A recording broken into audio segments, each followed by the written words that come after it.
Mister पवन कल्याण हमारी Telugu industry के एक ऐसे सुपरस्टार जो रियल लाइफ यानी फिल्मों में सुपरस्टार तो है ही बट रियल लाइफ में भी उतने ही बड़े मेगा स्टार हैं, जिन्होंने ऐसी तबाही मचाई कि एक रात में पूरे के पूरे आंध्र प्रदेश की पॉलिटिक्स को चेंज कर दिया।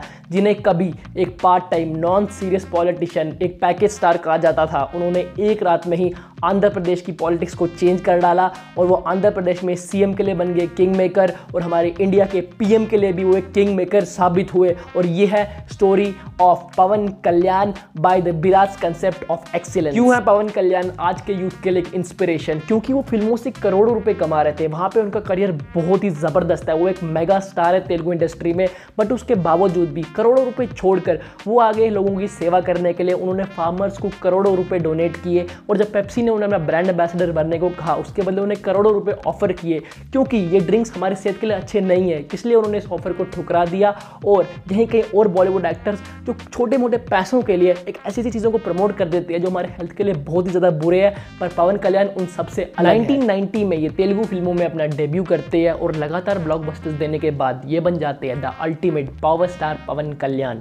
उसके बाद इनकी कई सारी फिल्में मैंने भी देखी हुई है और इनकी गब्बर सिंह नाम की एक फिल्म को मैंने कोविड में 100 से 200 बार तक देखा हुआ है और इनकी एक्टिंग का लोहा मैं भी मानता हूँ।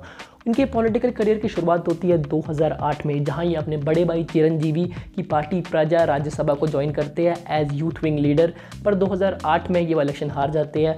उसके बाद 2014 में ये अपनी पार्टी बनाते हैं जनसेना के नाम से और बीजेपी के साथ सपोर्ट करते रहते हैं एनडीए अलायंस को।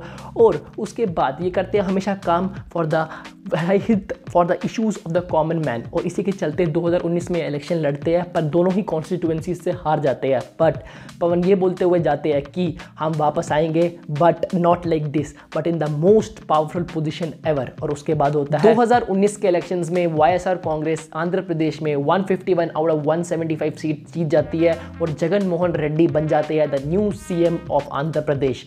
बट इनके रूल के अंदर एक प्रॉब्लम होती है कि क्रिश्चियन कन्वर्जन बहुत ज़्यादा बढ़ जाते हैं, मिशनरीज अपनी एक्टिविटी बहुत बढ़ा देते हैं, लोगों को फाइनेंशियल एड, एजुकेशन और हेल्थ केयर के जासे में लाकर उन्हें कन्वर्ट कराते हैं इनटू क्रिश्चियनिटी।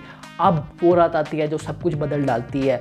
जो हमारे चंद्रबाबू नायडू होते हैं, ex CM of Andhra Pradesh, उन्हें स्टील डेवलपमेंट स्कैम में जेल में डाल दिया होता है और वो 50 दिन से जेल में होते हैं। और उनसे मिलने जाते हैं सुपरस्टार पवन कल्याण, और जैसे ही वहाँ पहुँचते हैं इन्हें उनसे मिलने को नहीं दिया जाता है, उन्हें उनसे मिलने से रोक दिया जाता है।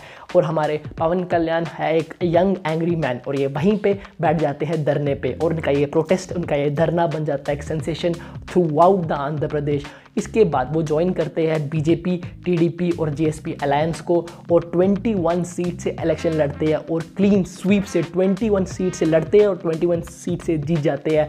और इस तरह से सीएम बन जाते हैं चंद्रबाबू नायडू, जिनके किंग मेकर बनते हैं डेप्यूटी सीएम पवन कल्याण।